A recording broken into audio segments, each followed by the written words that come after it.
Commentaire. Le savoir-vivre de Sénèque. Lecture de La brièveté de la vie.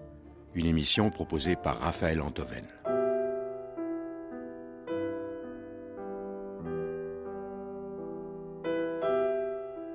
Nous voyons que tu es parvenu au point ultime de l'existence humaine.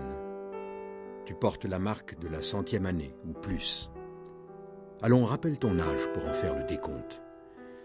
Compte en le soustrayant à ce temps tout ce qu'un créancier, tout ce qu'une maîtresse, tout ce qu'un roi, tout ce qu'un client t'a arraché, tout comme un différend conjugal, la punition des esclaves, les allées et venues par la ville pour remplir des obligations.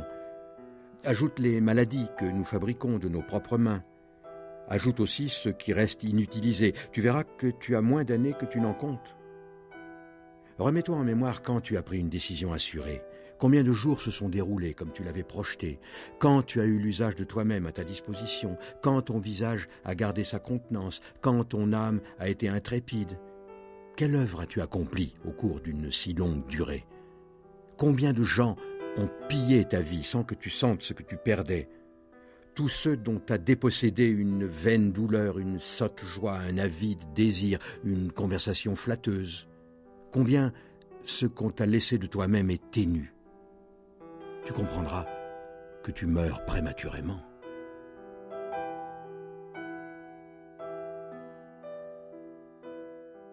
De même que, pour ne pas regarder ce qu'ils ont sous les yeux, les hommes ont le choix soit de regarder ailleurs, soit tout simplement de fermer les yeux, de même il existe deux grandes manières de se divertir, c'est-à-dire d'oublier qu'on va mourir, la religion d'un côté et l'hédonisme de l'autre, Dieu ou le plaisir. La première forme du divertissement, du refus de la mort, passe par l'amour véritable, qui, aux yeux du christianisme, depuis Platon, suppose qu'on ne s'attache pas au corps périssable de celui ou celle qu'on aime, mais à la beauté immortelle dont il n'est censément que l'expression provisoire. Le divertissement consiste ici paradoxalement dans le refus même de s'amuser. La réalité, c'est-à-dire l'éphémère, ne vaut pas le coup. L'homme est ce drôle d'animal tantôt inquiet qui regarde ailleurs quand le bonheur est là. Le divertissement, ou religion, fait en l'occurrence comme si la mort était une affaire si grave qu'il faille à tout prix inventer le remède de cheval d'une vie éternelle. Bref, plutôt lever les yeux au ciel que s'envoyer en l'air, et il faut être fou pour être aussi sage. Sous une seconde forme, plus subtile mais non moins délirante, le divertissement, autrement appelé cette fois-ci hédonisme, consiste non plus à surmonter la mort, mais à profiter de la vie, à jouir du présent, comme si la vie était un gros gâteau dont il s'agirait de manger la plus grande part. Après l'homme chaste, qui se punit d'être mortel en se privant du plaisir, voici l'homme qui veut jouir parce que le temps presse. Fini le paradis, adieu l'au-delà, bonjour le 7e ciel. C'est le divertissement de l'homme qui, refusant tête haute la promesse d'une vie après la mort, se persuade qu'en conséquence il est lucide, qu'il est de ceux qui regardent la mort en face, sans voir que c'est là justement une façon comme une autre d'oublier qu'il va mourir. Tel un fumeur qui en grille une pour célébrer l'arrêt de sa tabagie, la téléologie hédoniste remplace le divin par le plaisir, dont elle fait indûment une fin en soi. Entre celui qui cherche un sens dans un ciel vide et celui qui a pour seul but de jouir, il n'y a qu'une différence de degré. Certains, sachant la vie courte, se donnent pour seul programme d'en profiter, d'autres, espérant le paradis, se privent de joie avant de mourir, chacun son truc. Mais l'ivresse du plaisir ou l'opium de la vie éternelle sont deux drogues dures qui mettent l'hédoniste et le chrétien en état de manque. Tous deux, mais nous tous, font ce qu'ils peuvent. Ils ont en commun d'ignorer tous les jours que, comme son nom l'indique, le néant n'existe pas et que par conséquent le divertissement est un faux problème. Car, comme l'enseigne Sénèque, dans le traité de la brièveté de la vie est peut-être brève, mais elle est infinie quand on ne la passe pas à lutter contre des moulins à vent. Notre existence offre, dit-il, une vaste étendue à celui qui sait bien en disposer. Nous n'avons pas reçu une vie brève, mais nous nous la sommes faite, et nous n'en avons pas été dépourvus, mais prodigues. En d'autres termes, le temps passe, bien sûr, mais rien ne presse, il faut prendre son temps. Non seulement il est vain de fuir ce à quoi nul n'échappe, comme la mort, mais ce serait là surtout confondre la liberté avec l'aptitude introuvable à faire ce qu'on veut. La liberté, la vraie selon les stoïciens, commence par le courage d'être humble et de renoncer à ce qui ne dépend pas de soi. L'insensé qui dit non, comme tout le monde, aux événements qui se passent de lui, est beaucoup moins libre que le sage qui dit oui, comme l'y invite le monde tel qu'il est, à la façon dont les choses passent et se passent. De sorte qu'il est aussi contradictoire de fuir le plaisir ou l'au-delà que de les rechercher pour eux-mêmes. Ils ne sont, dans le meilleur des cas, que des vertus collatérales de la seule connaissance qui vaille, le savoir-vivre. C'est donc de la brièveté de la vie, le beau texte de Sénèque, que nous allons parler aujourd'hui en compagnie d'Emmanuel Naya, qui vient de faire paraître une nouvelle version traduite et commentée du traité de Sénèque aux éditions Ellipse. Nous n'avons pas reçu une vie brève, mais nous nous la sommes faite. Et nous n'en avons pas été dépourvus, mais prodigues. De même que des richesses magnifiques et royales, lorsqu'elles tombent aux mains d'un mauvais maître, sont dissipées en un instant, et qu'au contraire, des richesses, fussent-elles modérées, croissent avantageusement si on les a transmises à un bon gardien, de même notre existence offre une vaste étendue à celui qui sait bien en disposer. L'impression première, quand on lit ce texte, quand on l'ouvre, qu'on s'y plonge sans a priori, c'est celui d'une certaine sérénité. Et pourtant, il décrit les travers de l'humain et les agitations humaines, mais l'atmosphère générale est plutôt sereine, non ? Oui, tout à fait. C'est un texte assez ambigu de ce point de vue, puisqu'il y a de très longs passages satiriques tout de même. Emmanuel Naya. Qui pointent les travers quotidiens d'une humanité jetée dans une poursuite effrénée du futur. Et pourtant, je crois que c'est une des caractéristiques des traités de Sénèque. Et de ce point de vue-là, c'est à mettre en relation bien sûr avec son ancrage stoïcien. La parole philosophique doit être une parole coupée de la passion. Vraiment, faire parler la nature, c'est faire parler la raison. Quand bien même elle se donnerait la passion pour objet. Tout à fait, exactement. Arriver à répondre à ces détracteurs qui aboient contre vous, sans pour autant se prononcer contre eux comme un roquet, arriver à réfuter les gens en douceur, c'est très important. Pourtant, le but, il est vraiment protreptique, il s'agit vraiment de convertir les gens. Oui, protreptique, c'est ça, c'est ce qui invite à la conversion. C'est ce qui invite à la conversion. Il faut retourner la personne de l'intérieur. Et ce texte, même s'il est effectivement très doux, très lisse, cherche tout de même à provoquer un certain dégoût, à force de peindre les travers qui sont les nôtres, peut-être provoquer une certaine nausée, jouer peut-être sur ces passions qui sont les nôtres et qui nous feront désirer de rentrer dans un autre régime. L'un est pris par une insatiable cupidité, un autre par une assiduité laborieuse à des travaux superflus, un autre est imbibé de vin, un autre est plongé dans la torpeur de l'inertie, un autre est exténué par une ambition toujours suspendue au jugement d'autrui, un autre est entraîné à travers toutes les terres et toutes les mers par la passion effrénée et inconsidérée du commerce dans l'espoir du gain.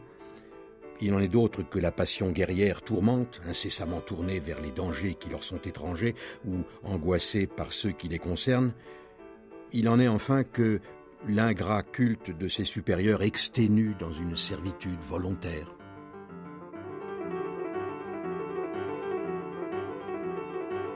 Ce qui frappe également dans ce texte, c'est sa brièveté. Or, c'est un texte qui, comme par hasard, s'intitule « De la brièveté de la vie ». C'est-à-dire que, d'une certaine façon, c'est comme s'il avait mimé en concision la ténuité de l'objet qu'il se donne. Or, qu'est-ce qu'on découvre, mais à la première page ? Que nous ne disposons pas d'une courte durée, mais plutôt que nous en avons beaucoup perdu. En d'autres termes, certaines vies sont courtes, d'autres ne le sont pas, et pourtant, nous vivons le même nombre d'années. Alors à quoi ça tient ? À quoi tient la brièveté de la vie ? Alors, peut-être une première réponse à cette brièveté du texte comparée à la brièveté de la vie. Effectivement, pour Sénèque, j'ai bien l'impression que la richesse et notre compréhension du monde ne se jouent pas dans l'étendue, mais véritablement dans la ponctualité. L'entrée dans le temps, c'est l'entrée dans un instant présent, donc dans quelque chose de véritablement court. En vocabulaire bergsonien, par exemple, on pourrait dire que ce n'est pas une affaire de quantité, mais une affaire de qualité. C'est une affaire de qualité et une affaire d'approfondissement. Donc effectivement, à texte bref, il pourra y avoir des lectures brèves qui n'auront peut-être pas grand intérêt. Et je pense que ce texte nous invite à véritablement approfondir en qualité notre lecture. Donc, à texte bref, il faudra une lecture, certainement étendue, approfondie. Ça, il dit « Nous n'avons pas reçu une vie brève, mais nous nous la sommes faite. Et nous n'en avons pas été dépourvus, mais prodigues. » Donc finalement, ce qu'enseigne la brièveté de la vie, c'est que à qui sait vivre, et on va voir à quelles conditions on sait vivre et que ça n'est pas donné à tout le monde, à qui sait vivre, la vie est longue. Exactement. La vie est même démesurée. Tout à fait. La vie est démesurée et elle peut même être étendue jusqu'à l'infini, jusqu'à ce cette durée quasi divine qui englobe le passé et le futur. On aura certainement l'occasion de... Oui, il dit « Notre existence offre une vaste étendue à celui qui sait bien en disposer ». Et un peu plus loin, après avoir décrit un passage sur lequel on va revenir, un passage très pascalien, les hommes qui se divertissent finalement, qui font des choses et d'autres, et qui perdent leur temps, il dit, parlant de cela, que ça n'est pas la vie, mais ça n'est que du temps. Voilà. Il y a une distinction assez fondamentale dans ce traité entre vie et existence, entre simple temps, la eum, et ce qu'on pourrait appeler la vie elle-même. Or, il ne s'agit pas d'une différence de qualité extrinsèque, mais véritablement une différence d'expérience. Et nous avons toute notre responsabilité dans la fondation de cette expérience. Si ce n'est pas une donnée objective de la nature, le temps, la vie, c'est vraiment quelque chose qui dépend de notre propre action. De là l'erreur des philosophes et l'erreur des physiologues, ces soi-disant spécialistes de la nature qui pensent que objectivement l'existence de l'homme est brève en comparaison d'eux, alors qu'en fait, il ne s'agit que d'une manière d'aborder le problème, de traiter sa propre existence. Car l'existence est à elle-même, d'une certaine façon, sa propre fin. Le point de comparaison qu'on se donne, si on se donne un point de comparaison cosmique, on peut considérer qu'effectivement l'existence n'a pas de densité, n'a pas de longueur, que l'existence est dérisoire. Mais ce caractère dérisoire de l'existence, rapporté justement à l'existence elle-même et à l'usage qu'on en fait, devient potentiellement infini. Potentiellement infini.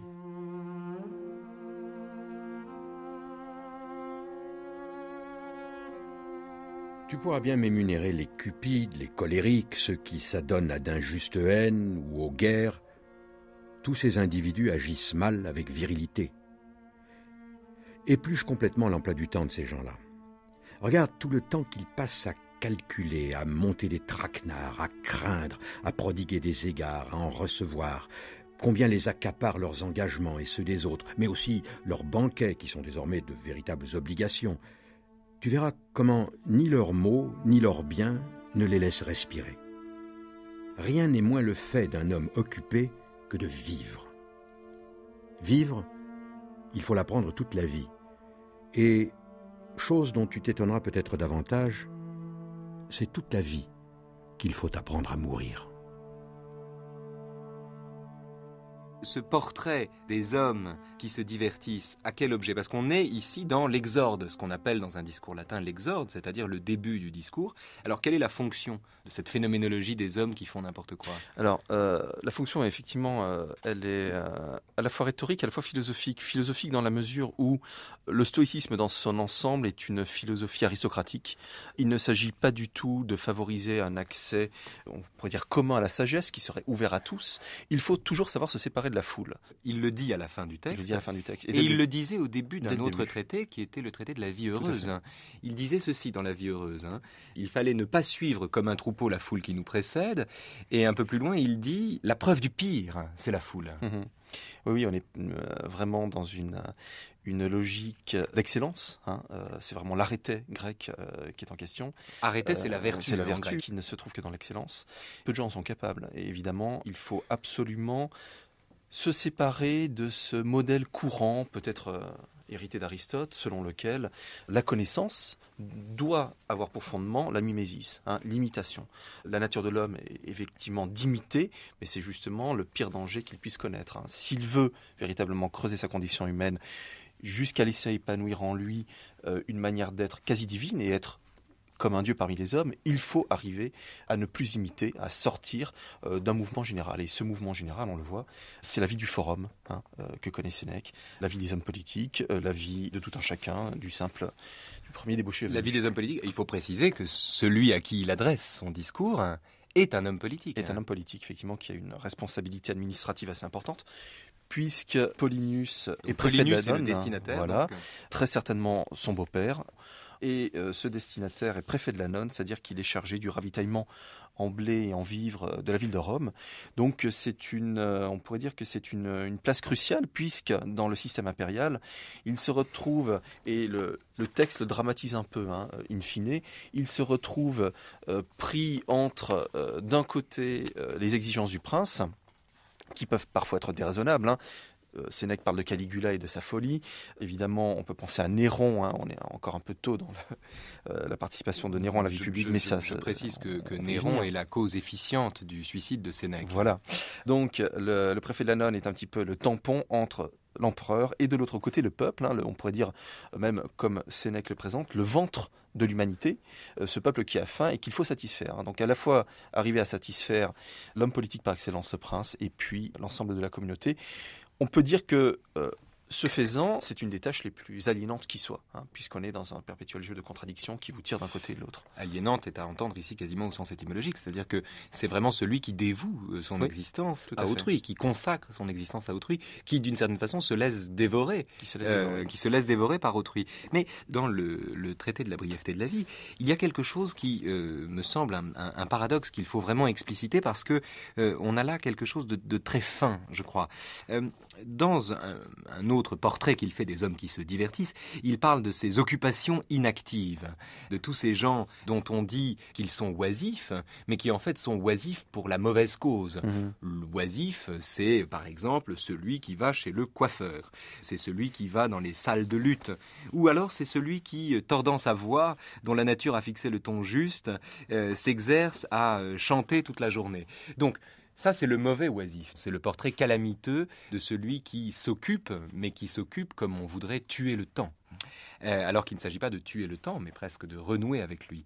Or, quand il dit cela, il dit « Qui parmi ces individus ne préfère pas qu'on trouble l'ordre public plutôt que leur coiffure ?» Ce qui rappelle le propos de Hume, qui disait « Il n'est pas contraire à la raison de préférer la destruction du monde à une égratignure de mon petit doigt. » Donc c'est ce qu'on appelle le solipsisme. Tout à fait. Ma douleur me concerne, la douleur d'autrui ne me concerne pas. Le mauvais oisif, c'est celui qui pense à lui, en gros, et qui ne pense qu'à lui.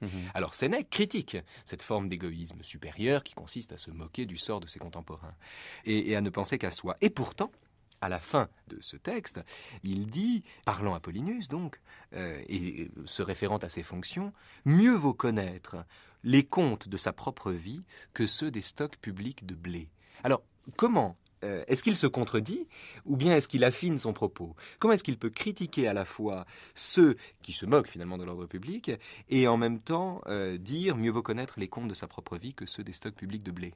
Finalement, dans ces deux attitudes, qu'il s'agisse de ces entre guillemets stars académiciens qui apprennent à tordre leur voix, à tordre un donné naturel qui leur fait défaut pour arriver à quelque chose d'artificiel, qu'il s'agisse de ces gens qui vont faire le décompte de leurs cheveux, alors que le cheveu est le modèle même de la chose indifférente dans le stoïcisme, le nombre de cheveux sur la tête chez le coiffeur, eh bien, ce genre d'attitude n'est pas moins critiquable que le fait d'administrer le ravitaillement de la cité, dans la mesure où, dans un cas comme dans l'autre, il y a une totale ignorance de sa propre vocation spirituelle, des propres nécessités que la nature nous a fixées.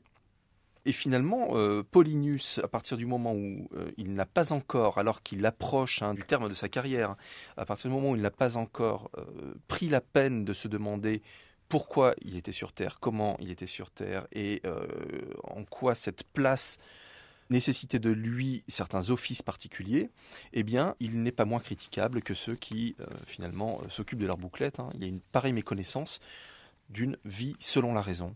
Et d'une vie selon la raison, pour Sénèque, c'est une vie selon la nature. C'est la seule manière pour être heureux.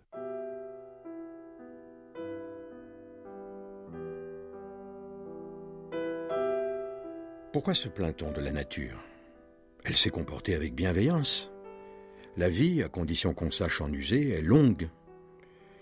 Ils sont nombreux ceux qu'emprisonne la recherche de l'aspect d'autrui ou le souci du leur. Et la plupart, ne suivant aucun but assuré, ont été jetés dans de nouveaux desseins par une ondoyante légèreté, inconstante et dégoûtée d'elle-même. Les vices nous pressent et nous assiègent de tous côtés et ne permettent pas de reprendre le dessus ni de porter le regard vers la considération du vrai. Ils les maintiennent submergés et rivés sur la passion sans qu'il ne soit jamais permis que ces derniers ne reviennent à eux.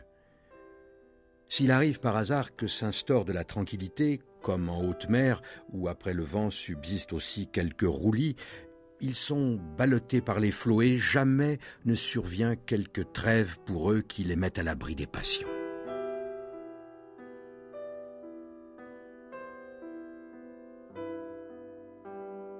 C'est-à-dire qu'on ne vit pas selon la raison quand on passe son temps à soigner ses bouclettes, ou bien quand on passe son temps à s'occuper des stocks publics de blé. Exactement, enfin, Ce sont deux façons de ne pas vivre. Ce sont deux façons de ne pas vivre et de méconnaître la fonction propre de la raison. La fonction propre de la raison qui est justement d'arriver à recontextualiser notre existence au sein d'un univers, d'un enchaînement de causes et d'effets extrêmement complexes, arriver finalement à nous réinsérer dans la vie en nous faisant profiter des prédécesseurs, éventuellement les philosophes qui ont précédé dans les siècles passés, mais aussi en faisant bénéficier les autres en aval de cette expérience, il faut arriver à se jeter à corps perdu dans cette insertion cosmique, finalement se réapproprier sa propre existence. Vous parlez d'insertion cosmique, là, il faut quand même préciser ce que c'est que l'ontologie des stoïciens, puisque pour un stoïcien, on conquiert sa liberté en adhérant à la nature, en renouant avec la nature qui nous constitue. Exactement. La nature est une sorte de grande puissance organisatrice des choses entre elles, qui s'épand en permanence, qui soutient l'ensemble du monde et de ses constituants par une certaine tonicité interne, ce que les Grecs appellent le tonos. Et cette nature qui soutient et fait vivre la matière par une sorte d'esprit, de souffle, le fameux pneuma, elle nous englobe. Simplement, deux manières de répondre à cet englobement, soit ne pas même le remarquer, c'est-à-dire ne pas faire l'usage de la raison qui nous permettrait de comprendre que nous sommes englobés dans ce vaste tout. Ce qui voudrait dire, en termes spinozistes, se prendre pour un empire dans un empire. Exactement. C'est exactement ce que font les hommes politiques mis en scène par Sénèque dans ce texte, qui veulent réformer l'univers, qui veulent... du plus sage au plus fou, que ce soit Auguste ou Caligula. Et même Pompée, qui décide de faire venir des éléphants dans un cirque pour leur faire affronter des prisonniers. Donc une sorte de décontextualisation du vivant d'un espace à un autre qui n'a rien de naturel, eh bien c'est une même manière tyrannique, effectivement, de se prendre pour le maître du monde alors qu'on est englobé dans une maîtrise du monde qui nous échappe, mais justement qu'une vie selon la raison peut nous permettre de saisir, et donc cette saisie rationnelle peut, c'est un degré supplémentaire d'adhésion, être la base d'un assentiment, d'un assentiment à cet ordre naturel qui fonde la liberté humaine chez les stoïciens. Est-ce que ça veut dire donc que pour les stoïciens, la maîtrise passe par le renoncement à une certaine forme de maîtrise, mais ce renoncement est en lui-même un assentiment? Est-ce qu'on peut comprendre ça comme ça? Être maître de son destin suppose qu'on renonce à faire ce qu'on veut? Pas vraiment renoncer à faire ce qu'on veut, mais savoir qu'il y a des choses effectivement qui dépendent de nous et d'autres qui n'en dépendent pas, et que la réussite de l'action vertueuse se joue véritablement non pas dans l'obtention du but qui nous échappera toujours et sur laquelle nous pouvons essayer de peser, mais de manière parfaitement incertaine.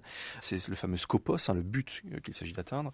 En revanche, le stoïcien prône que l'individu doit remplir son télos, sa fin, sa finalité interne, qui est de faire tout ce qu'il peut en son pouvoir pour agir droitement, avec une véritable rectitude et une véritable rationalité dans son geste. Mais la rectitude n'est pas la rectitude arbitraire de celui qui se dresse contre l'ordre de la nature, tout à fait, en bombant le torse d'une certaine façon. Voilà. Il n'y a pas d'arrogance dans cette rectitude. Tout à fait. Parce que la rectitude suppose, à vous entendre, oui. On se dit que la rectitude suppose d'une certaine façon une véritable flexibilité, oui, une vraie souplesse, justement. En fait, il n'y a pas d'action vertueuse finalement possible s'il n'y a pas eu auparavant compréhension du monde et compréhension de notre place. Il n'y a pas eu appropriation, c'est ce fameux terme d'oikeiosis, qu'on peut traduire par appropriation de soi-même par soi-même, familiarisation de soi avec soi, et qui fait qu'au terme de ce processus d'oikeiosis, nous possédons nous-mêmes et nous arrivons à nous recontextualiser au sein d'un tout.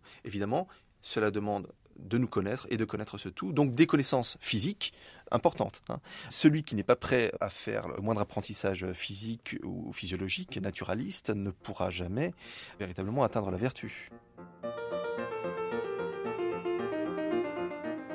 Tu entendras la plupart des gens dire « À 50 ans, je prendrai ma retraite, ma 60e année me laissera quitter toute obligation. » Et quelle est enfin cette garantie d'une vie plus longue que tu reçois?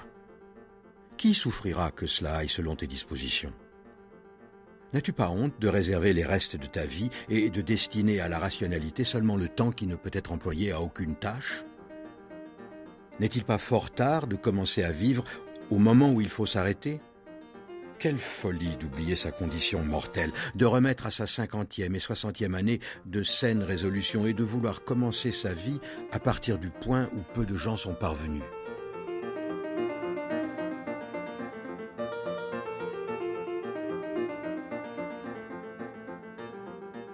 Deux références qui viennent spontanément en vous écoutant. La première encore, c'est Spinoza, qui à bien des aspects, à bien des titres est proche des stoïciens, même si naturellement il ne s'y réduit pas. C'est Spinoza l'idée que la connaissance nous éloigne du sentiment que nous sommes l'origine radicale de nos actes. Plus on connaît, moins on se prend pour la seule origine de ce que nous faisons. Et la deuxième, c'est une phrase de Confucius qui dit « Quelle vanité de vouloir atteindre la cible. L'important n'est pas d'atteindre la cible, mais, dit-il, la rectitude du geste. » Oui. Ah oui, on pourrait penser aussi à Montaigne. L'important n'est pas la prise, mais la chasse, effectivement. C'est-à-dire que ce qui compte, c'est une certaine forme de discipline, où le but importe moins que la finalité. La finalité, exactement. Mais la différence entre but et finalité est une différence subtile. Oui, elle est fondamentale pour notre traité dans la mesure où ce qui nous fait méconnaître véritablement les données fondamentales de notre vie et de notre action, ce qui nous fait méconnaître le temps, c'est cet attachement au but, au scopos. C'est d'être toujours projeté dans l'avenir par crainte justement de ne pas obtenir ce qu'on veut ou une fois qu'on l'aura obtenu, par crainte de ne pas pouvoir pérenniser sa possession, par crainte d'être tout de suite dépossédé. Par crainte tout simplement. Par crainte, par peur de la mort notamment, c'est ce que Sénèque nous explique. À partir du moment où nous vivons dans la crainte et dans la peur de la mort, nous ne voulons plus voir la mort en face. À partir de là, nous forgeons une sorte de scénario lénifiant qui nous aide à vivre et qui nous aide à continuer cette vie frénétique qui est celui de la survie.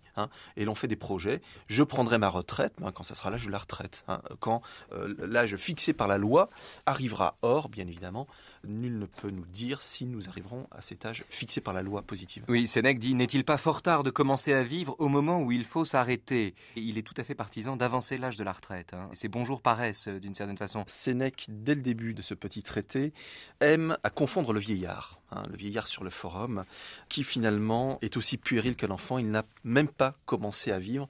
Et le texte s'achève sur cette image magnifique de tous ces gens enterrés en grande pompe et qui devraient être enterrés selon un rite particulier à la lumière des cierges, qui est réservé aux enfants mort-nés, c'est-à-dire à ceux qui meurent avant même d'avoir vécu. Avant d'avoir vécu. Ouais. Il dit « Nous voyons que tu es parvenu au point ultime de l'existence humaine, tu portes la marque de la 100e année, rappelle ton âge pour en faire le décompte, compte en le soustrayant à ce temps tout ce qu'un créancier, tout ce qu'une maîtresse, tout ce qu'un roi, tout ce qu'un client t'a arraché, et tu comprendras que tu meurs prématurément. » Donc, prématurément. Le vieillard peut mourir prématurément. On peut vivre 100 ans et avoir une vie très brève. L'homme qui passe une centaine d'années sur Terre à essayer d'oublier que sa vie va s'achever et donc à perdre son temps à vouloir le tuer, cet homme-là vit moins que Rimbaud ou Radiguet. Exactement, c'est ce que je voulais vous dire en vous écoutant, c'est que inversement, on peut vivre très peu et avoir beaucoup vécu. Il suffit d'un moment de vie vertueuse, d'un moment d'illumination, pour contrebalancer toute une vie d'errance, pour être finalement disponible à la mort. À partir du moment où l'on ne peut pas améliorer le bien dans le système stoïcien, le bien est un optimum qui ne peut être susceptible d'être diminué ou augmenté. À partir du moment où il a été obtenu, on peut sortir de la pièce heureux et la tête haute. La métaphore du bateau est très intéressante pour revenir à cette question. Métaphore qui est posée au chapitre 7 du traité. C'est ce bateau qui, à peine sorti du port, se retrouve quasiment à l'intérieur du port lui-même, pris par des vents contraires, par une sorte de tempête proche du littoral, et qui ne cesse de tourner en rond.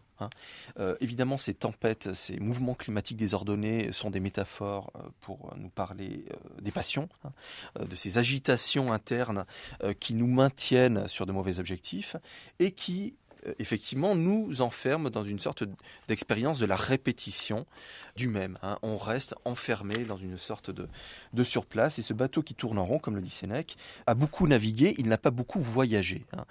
Et de la même manière, quelqu'un peut avoir beaucoup existé, il n'aura pas beaucoup vécu. Donc, exister sans vivre.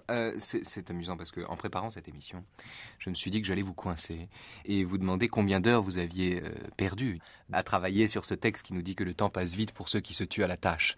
Mais en définitive, c'est une mauvaise question, car en travaillant sur ce texte-là, vous n'avez pas perdu votre temps. Alors, encore faudrait-il être d'accord avec Sénèque.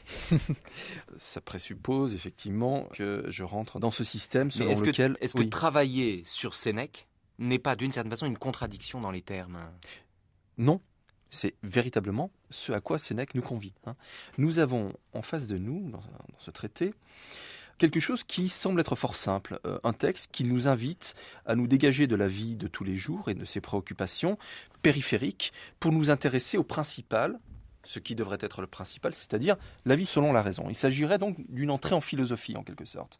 Mais ce traité qui nous demande d'entrer en philosophie est à lui-même déjà un parcours rationnel, philosophique, un parcours de sagesse, une sorte d'exercice spirituel auquel nous sommes conviés, que nous devons reproduire, auquel nous nous associons. Cet exercice spirituel nous conduit ensuite à l'intérieur d'une philosophie particulière, le stoïcisme, qui peut effectivement nous amener à considérer que nous avons, si l'on est d'accord, que nous avons touché enfin du doigt la vérité et que nous sommes sortis d'une vie d'errance universitaire en prenant 6 mois effectivement pour travailler sur Sénèque.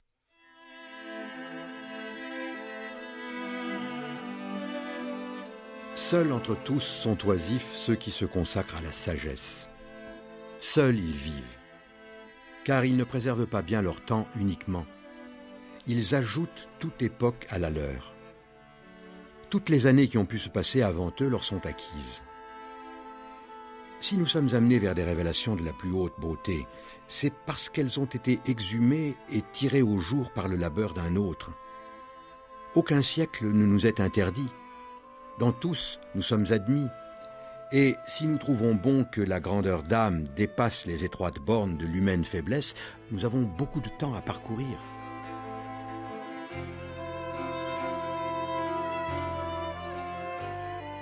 Le sceptique reste fondamentalement rivé aux apparences, aux phénomènes, et donc c'est le propre de Pyrrhon de ne jamais se départir d'une attention directe à la vie. Donc effectivement, ces philosophies hellénistiques, toutes cherchent à nous recentrer sur le présent, qui bien sûr est la condition de possibilité de l'accès à la sagesse. C'est ce que nous dit Sénèque.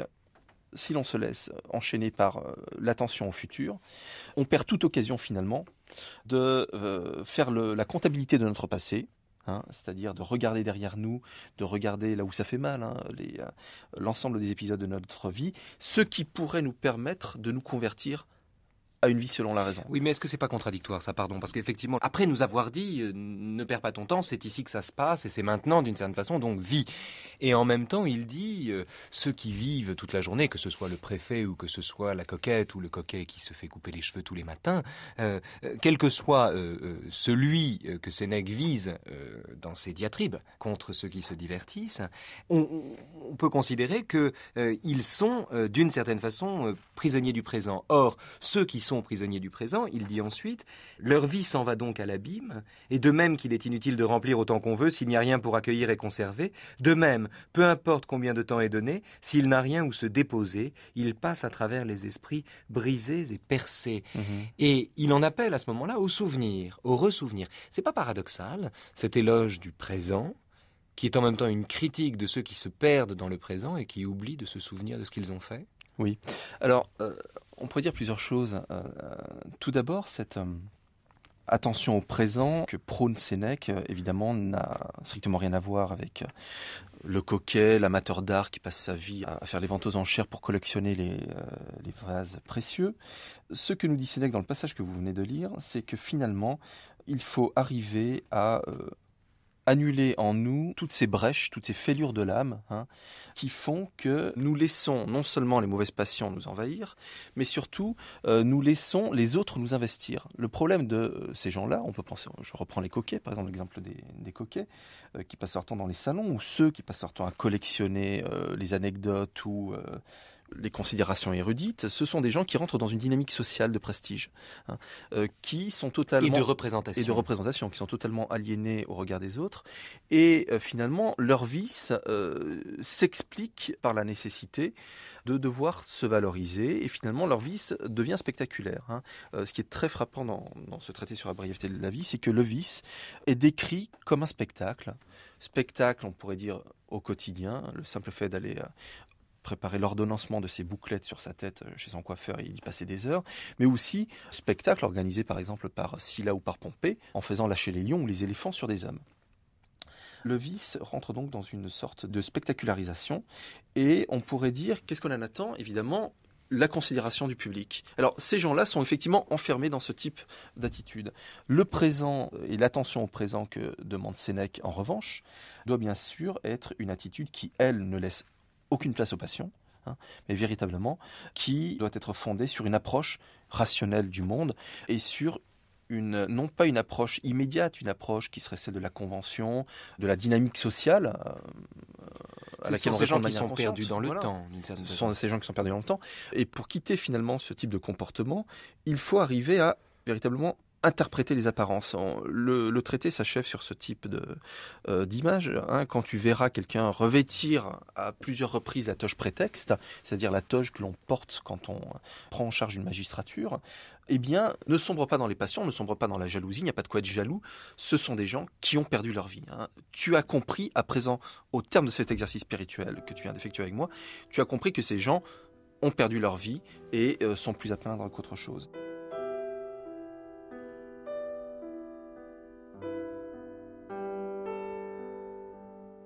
Celui qui a beaucoup convoité avec ambition et qui a méprisé avec superbe, qui a vaincu dans la violence débridée et a trompé avec perfidie, qui a fait main basse avec cupidité et a dissipé en prodigue, redoute nécessairement ses propres souvenirs. Or voilà la seule partie de notre vie qui soit sacrée et consacrée, qui ait dépassé tous les hasards de l'humaine condition, qui ait été soustraite à l'empire de la fortune, que ni la pauvreté, ni la crainte, ni l'attaque des maladies n'agitent. Elle ne peut être ni troublée, ni arrachée. Perpétuelle et sans effroi est sa possession. Les jours ne sont présents seulement qu'un par un, et chacun d'entre eux n'est présent qu'à travers des moments. Au contraire, tous les jours du passé se présenteront si tu les convoques. Ils supporteront d'être inspectés et détenus par ton jugement, ce que les gens occupés n'ont pas le loisir de faire.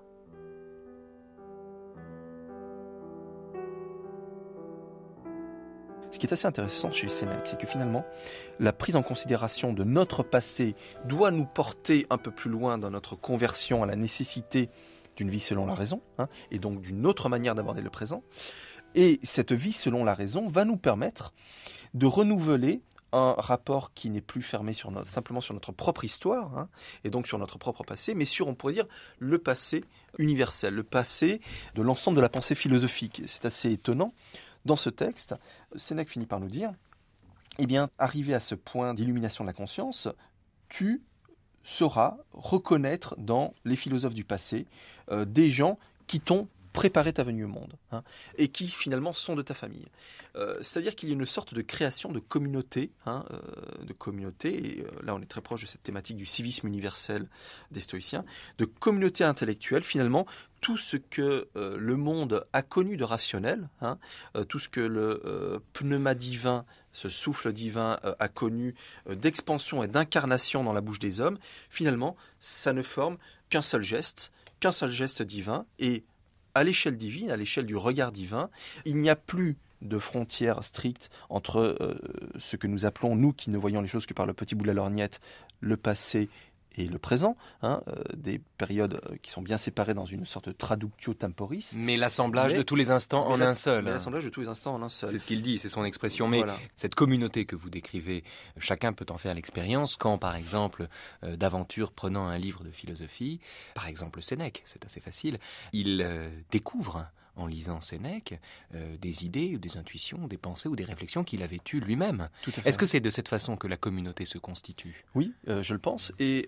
c'est ce qui permet justement d'expliquer ce qu'on perçoit parfois chez Sénèque comme une sorte d'éclectisme, de position un petit peu molle que parfois on décide de rapporter à la philosophie romaine qui manquerait elle-même de radicalité ou de contours bien définis. Oui, qui serait davantage une passerelle en vérité. Qui serait davantage une passerelle. Et ce geste de Sénèque selon lequel finalement la philosophie, ça n'est pas uniquement le stoïcisme, mais on trouve aussi cette expression de la rationalité chez les cyniques, chez Épicure lui-même. Ou chez Socrate. Il y a même chez Sénèque un moment une prosopopée de Socrate. Il fait parler Socrate. Voilà. Et même chez Carnéade, les sceptiques qui étaient les ennemis numéro 1 à Athènes des stoïciens.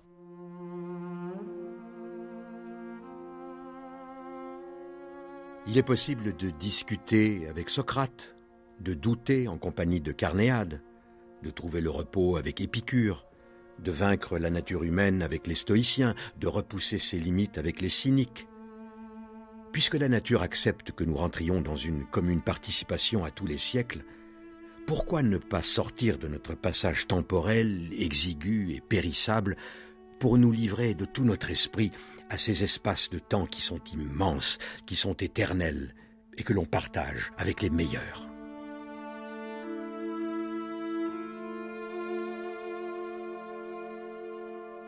Donc il n'y a pas véritablement d'éclectisme comme on pourrait le penser. En revanche, effectivement, il y a des points d'intersection. Et ponctuellement, tous ces gens-là, s'ils ont tort globalement dans la construction de leur système et dans leur approche de la nature des choses, ponctuellement, ils visent juste. Carnéade nous apprend à douter. Chacun de ces philosophes a eu une intuition fondamentale qui trouve une place dans la rationalité stoïcienne.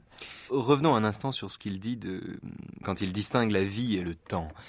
On a le sentiment qu'il y a chez Sénèque un refus semblable, donc des tenants de l'au-delà, de la vie après la mort, et les hédonistes de l'autre côté, qui, du point de vue de Sénèque, vivent avec angoisse, chaque instant comme s'il était le dernier, non ? Est-ce que ce parallèle est justifié ? Parce qu'en général, l'hédoniste s'oppose aux partisans de l'au-delà en disant « mais vous avez la tête dans les nuages alors que c'est ici-bas et maintenant seulement qu'on peut prétendre au bonheur », et le tenant de l'au-delà dit à l'hédoniste « vous vous perdez dans des choses futiles et dans des corps provisoires, alors qu'en réalité, ce qui compte, c'est la beauté dont les corps qui vous fascinent ne sont que l'expression temporaire. » Dans un cas comme dans l'autre, nous ne sommes pas focalisés véritablement sur le présent, dans la mesure où ceux qui préparent leur vie et sont rivés sur l'au-delà sortent véritablement des frontières du présent et refusent de créer ces frontières en investissant la temporalité par une action véritable,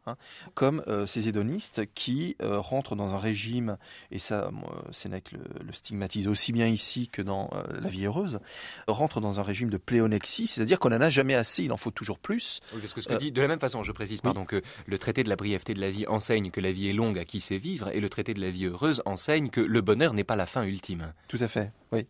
Cette recherche du plaisir, cet hédonisme, se caractérise en permanence par la peur de la perte de la jouissance. C'est un premier point. Donc, volonté de pérenniser le plaisir, volonté aussi frénétique d'en changer, inconstance aussi bien du destin qui nous décale d'une occupation sur une autre, mais aussi inconstance du désir. Parce que le paradoxe de la recherche du plaisir, c'est que la volonté de pérenniser le plaisir passe justement par la modification constante de l'objet qui nous fournit le plaisir. Voilà, tout à fait, parce qu'on sait que ça ne marche pas, en définitive. Et dernier problème lié à cette recherche frénétique du plaisir, c'est que plus le désir est fort, plus la déception évidemment est grande. C'est ce que Sénèque souligne. Et le dégoût arrive très rapidement. Il est à la mesure de l'attente et du désir échafaudé. Et à partir de là, on veut absolument passer à autre chose. Regarde ces illustres personnes vers la félicité desquelles on se presse. C'est sous leurs biens qu'ils étouffent. Comme ils sont nombreux ceux qui ont des richesses lourdes à porter. Comme ils sont nombreux ceux que l'éloquence et le souci quotidien de faire montre de leur génie saignent aux 4 veines. Comme ils sont nombreux ceux qui perdent leur couleur à goûter de continuelles voluptés. Comme ils sont nombreux ceux à qui la presse des clients ne laisse aucune liberté. Personne ne revendique le fait de s'appartenir à soi-même. on se consume les uns au service des autres. Pose-toi des questions sur ceux dont on apprend à retenir le nom. Tu verras qu'ils sont reconnaissables à ces marques. Celui-ci est aux petits soins de celui-là d'un autre. Personne ne s'appartient.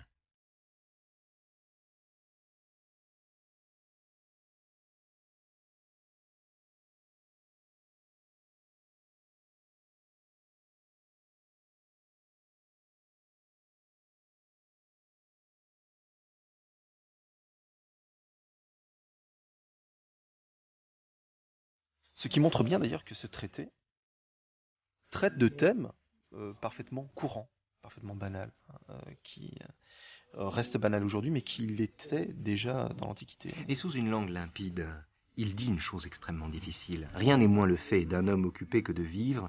Il n'est rien dont la science soit plus ardue. Puis il continue, il dit « Vivre, il faut l'apprendre toute la vie ». Et c'est le même homme qui écrit « C'est toute la vie qu'il faut apprendre à mourir ». En quoi apprendre à vivre, c'est apprendre à mourir. On pourrait objecter que apprendre à vivre, c'est savoir toute la vie, ne pas penser qu'on va mourir. En quoi apprendre à vivre signifie-t-il qu'on apprend à mourir? En quoi les deux sont-ils synonymes? Si la mort est susceptible d'un apprentissage, d'une connaissance, d'un savoir, c'est que toutes les morts ne sont pas équivalentes. Et il y a beaucoup de morts, et même de morts violentes, qui sont mises en scène dans ce court traité, et notamment des morts par suicide. C'est assez étonnant de voir que le suicide, qui pourtant dans le stoïcisme est quelque chose d'extrêmement positif, c'est un petit peu l'acmé de la sagesse, le point d'orgue d'une vie de sagesse.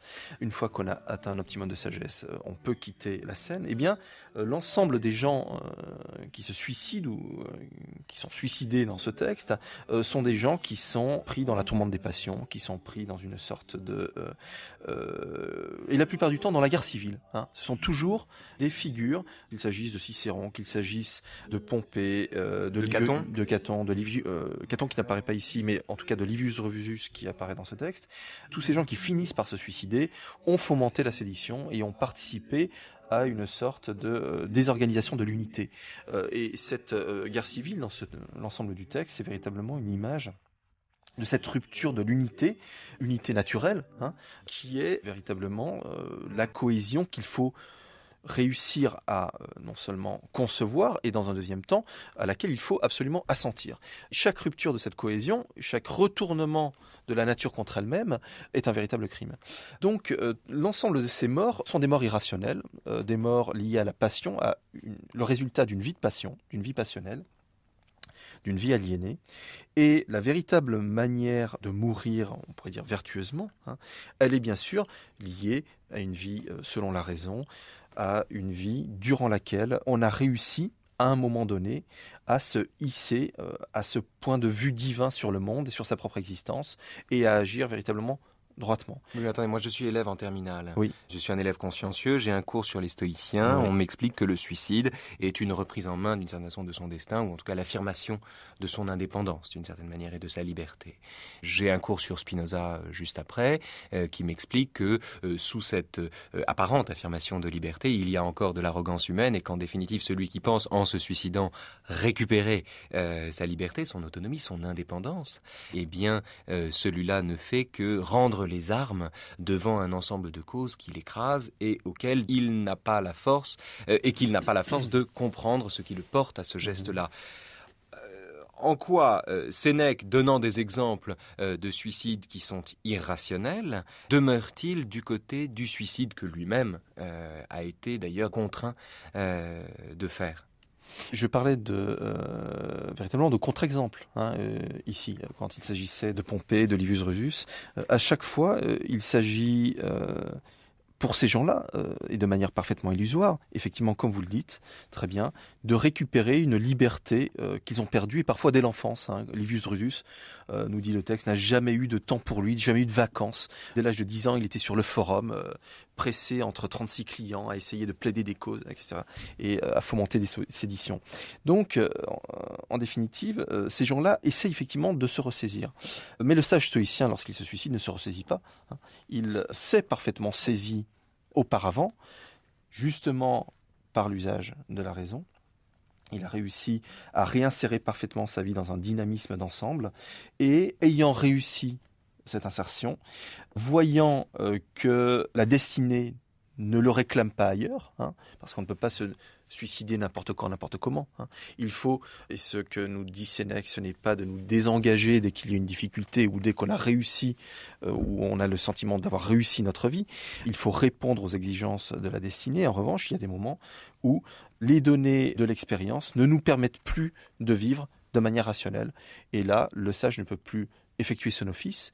Il peut, et on pourrait même dire qu'il doit, sortir de la vie.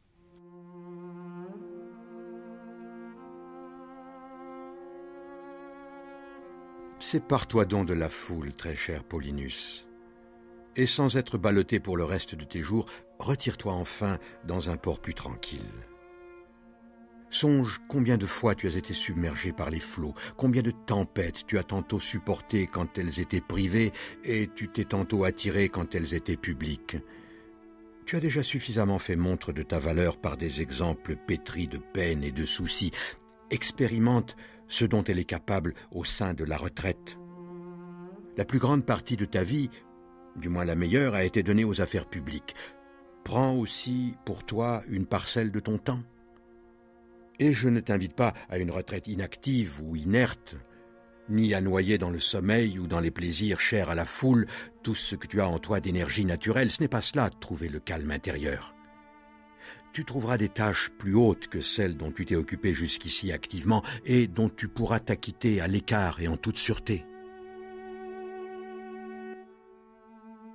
À un moment, il prend l'exemple d'Auguste, qui se détend lui-même en parlant de la perspective de son propre repos. C'est un très beau texte. Et il dit « Puisque la joie d'y goûter concrètement tarde jusqu'ici, j'ai puisé par anticipation une sorte de plaisir dans la douceur d'en parler. » C'est très beau, c'est très bien traduit d'ailleurs. Donc on a avec Auguste un homme que distrait la seule perspective de se distraire un jour, à la façon de ces hommes qui vivent dans l'idée qu'ils vivront enfin un jour plus tard, que le plus important n'a pas encore commencé, et qui, pour tout dire, meurent en définitive, avant d'avoir vécu. En lisant ce texte, je pensais à un passage de Sioran, un aphorisme de Sioran qui parlant de la condition humaine, dit « Routinier du désespoir, cadavre qui s'accepte, nous nous survivons tous, et ne mourrons que pour accomplir une formalité inutile. C'est comme si notre vie ne s'attachait qu'à reculer le moment où nous pourrions nous débarrasser d'elle. » Chez Sioran, la vie, justement, par cette habitude que nous prenons du néant, est définie comme un état de non-suicide.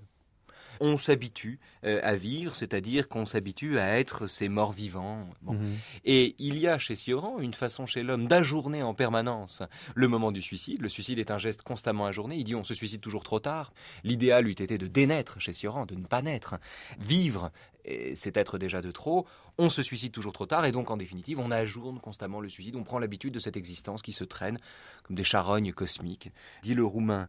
Mais c'est intéressant parce que Sioran parle du suicide comme d'un geste ajourné, de la même façon que Sénèque, lui, parle de l'oisiveté noble, la véritable détente que nous ajournons justement au quotidien, en retardant constamment le moment de vivre et en se grisant qu'un jour, on pourra enfin profiter du travail accumulé qu'on pourra laisser derrière soi.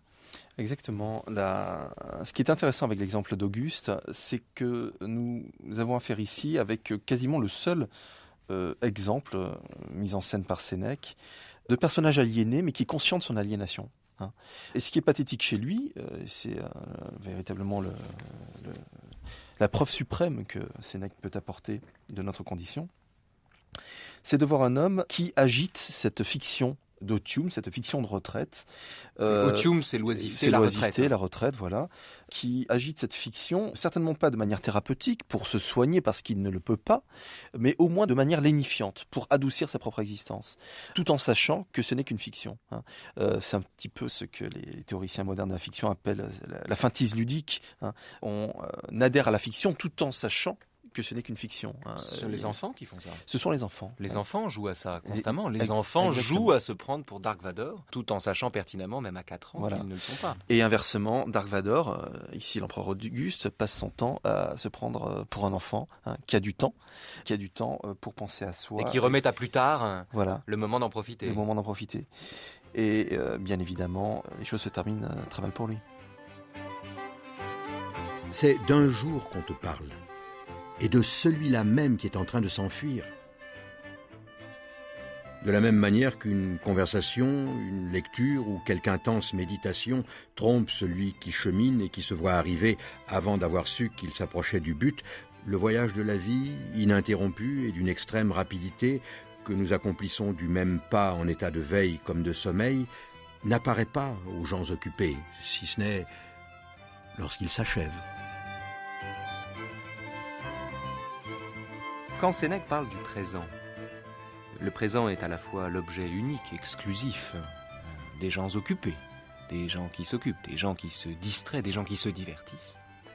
Et le présent est en même temps la seule condition d'une vie pleinement vécue. Est-ce qu'on peut qualifier la position de Sénèque d'inactuelle, au sens quasiment nietzschéen du terme, c'est-à-dire vous avez d'un côté celui qui a le nez dans le guidon, de l'autre celui qui a la tête en l'air, et puis au milieu Sénèque qui pédale, puisqu'il vit naturellement, mais qui tout en pédalant n'oublie pas de regarder le paysage.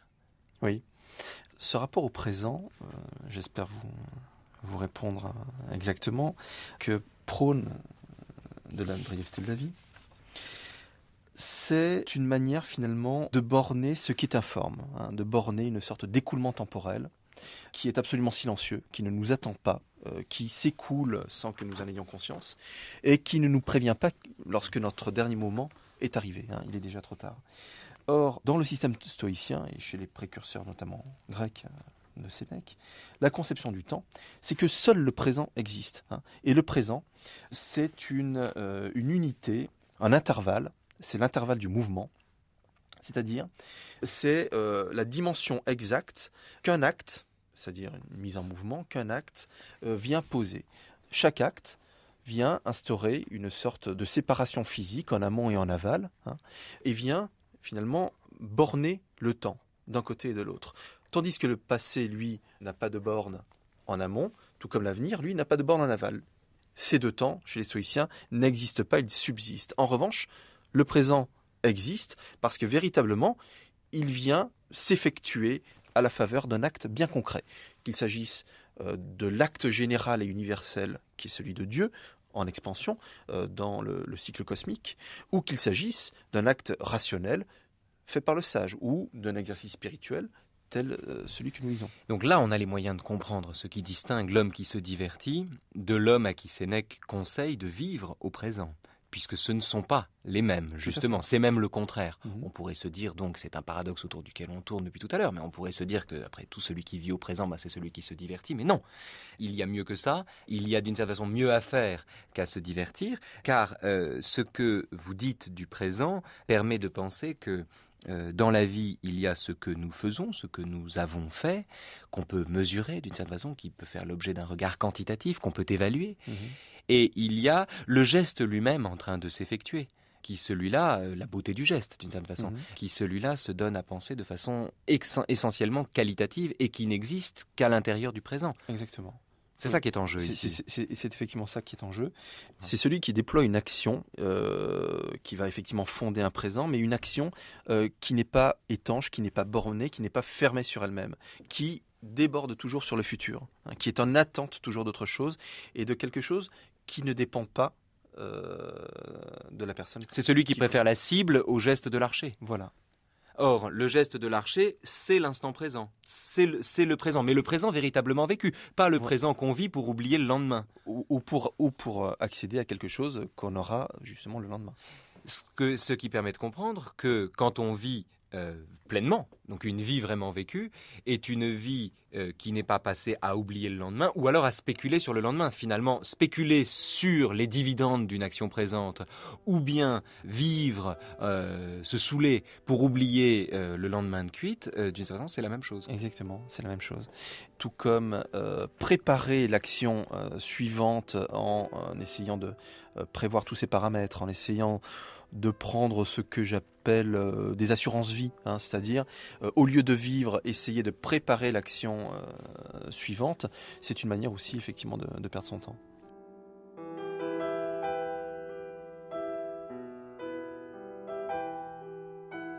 Personne ne regarde la mort en face. Absolument tout le monde étend au loin ses espérances. Certains organisent voire même ce qui concerne l'au-delà de cette vie.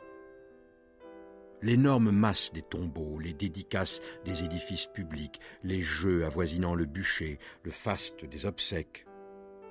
Mais par Hercule, les funérailles de ces individus doivent être conduites à la lumière des torches et des cierges, comme s'ils avaient très peu vécu.